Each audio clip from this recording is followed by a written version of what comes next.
أريد تقريراً باللغة العربية. شهدت القمة العربية الإفريقية الأخيرة حدثاً غير مسبوق، تمثل في انسحاب عدد من الدول العربية احتجاجاً على حضور رئيس الجبهة الانفصالية الذي يمثل كياناً وهمياً لا يحظى بأي اعتراف دولي معتبر.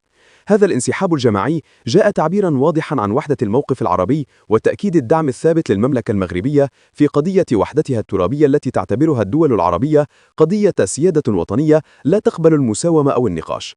فقد شكل هذا الموقف العربي القوي رسالة واضحة إلى كل من يحاول التشويش على مغربية الصحراء أو استغلال هذا الملف لخدمة أجندات سياسية ضيقة، إذ برهنت الدول العربية من خلال هذا الموقف على أن التضامن مع المغرب لا يقتصر على الكلمات، وإنما هو التزام فعلي يترجم بالمواقف والقرارات.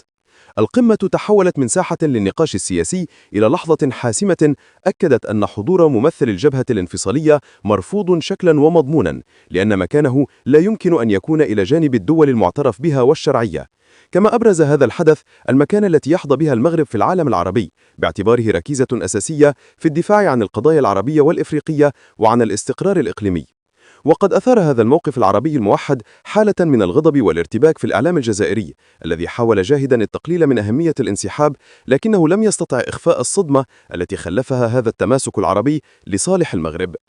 في المقابل واصلت المملكة المغربية نهجها المتزن القائم على الحوار واحترام السيادة ورفض أي محاولة للمساس بوحدتها الترابية، مؤكدة أن قضية الصحراء المغربية حسمت على الأرض بالتنمية والاستثمار والاستقرار، وأن أي مسعى لإحياء أطروحات قديمة بات عبثيا. فالدول العربية بعثت برسالة قوية مفادها أن مغربية الصحراء حقيقة لا رجعة فيها، وأن وحدة المغرب خط أحمر لا يمكن تجاوزه. وهكذا أصبحت القمة مناسبة لكشف المواقف الحقيقية وتثبيت الانتصار الدبلوماسي والسياسي للمملكة المغربية في مواجهة خصومها الذين وجدوا أنفسهم معزولين أمام وحدة الصف العربي ودعمه الثابت للمغرب.